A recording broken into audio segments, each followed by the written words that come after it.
कभी सोचा है कि अकेलेपन में भी एक अलग ही तरह का सुकून हो सकता है? आज हम इसी गहरे सोच को समझेंगे जो हमें एकांत और आत्मनिर्भरता को एक बिल्कुल नई नजर से देखना सिखाती है। और हमारी आज की ये सारी बातचीत इसी एक पावरफुल सवाल से शुरू होती है। जरा एक पल के लिए इस पर सोचिए। ये सिर्फ एक लाइन नहीं है, ये एक पूरी फिलॉसफी की बुनियाद है जिसे हम परत दर परत समझने की कोशिश करेंगे। तो इस पहली लाइन का मतलब क्या निकालें?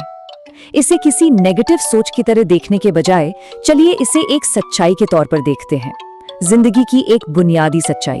और पता है, यही वो पॉइंट है जहां ये सोच हमारे अकेलेपन के डर को सीधा चैलेंज करती है।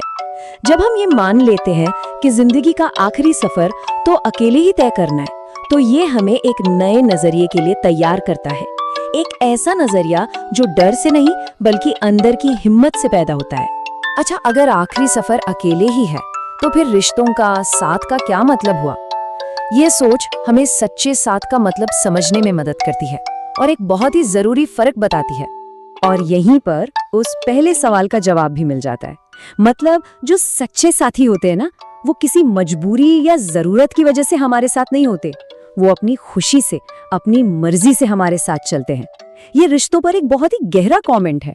तो देखिए, यहाँ दो तरह के रिश्तों के बीच का फर्क समझना बहुत जरूरी है।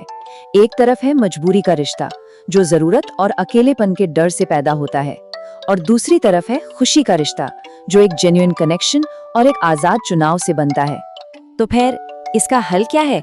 इसका सोल्यूशन क्या है? ये सोच एक बहुत ही पावरफुल सोल्यूशन हमारे सामने रखती है। खुद पर निर्भर होना और अपने अंदर की शांति को पाना। सच कहूं तो यही इस पूरी फिलॉसफी का दिल है। ये एक सीधी सी पुकार है कि खुशी के लिए बाहर की दुनिया में भटकने के बजाय अपने अंदर झांको और अपने सुकून की जिम्मेदारी खुद उठाओ। ये एक जिम्मेदारी भी है और एक तोहफा भी। तो इस फिलॉसफी को हम अपनी जिंदगी में कैसे उतार सकते हैं? इसे दो आसान स्टेप्स में समझ सकते हैं। पहला कदम, खुद से दोस्ती करना, यानी खुद को एक दोस्त की तरह अपनाना। और दूसरा, अपने सुकून की जिम्मेदारी खुद उठाना। ये अंदर की शांति पाने का एक साफ सुथरा रोड मैप है। चलिए अब इस सोच के आखिरी हिस्से को देखते हैं। जब कोई इंसान खुद में ही पूरा हो जाता है, तो फिर दूसरों के साथ उसका रिश्ता कैसा होना चाहिए? इस बैलेंस्ड नजरिए का पहला हिस्सा है ग्रैटिट्यूड, यानी कि शुक्रगुजारी। ये हमें सिखाता है कि जो भी हमारी जिंदगी में आए, हम उसकी मौजूदगी का सम्मान करें, उसकी कद्र करें। और फिर आता है दूसरा हिस्सा, जो बिना किसी कड़वाहट के किसी को जाने देने की हिम्मत पर जोर देता है। ये सिखाता है कि किसी के जाने को अपनी हार की तरह ना देखें, बल्कि इसे जिंदगी के एक कुदरती बहाव की तरह स्वीकार करें। तो कुल मिलाकर ये सब है क्या? इसे ही एकाकी शांति कहते हैं। ये सिर्फ अकेले रहने के बारे में नहीं है, बल्कि ये अपने आप में मुकम्मल होने, अपनी खुशी की जिम्मेदारी लेने और दूसरों से शुक्रगुजारी और स्वीकृति के साथ जुड़ने के बारे में है।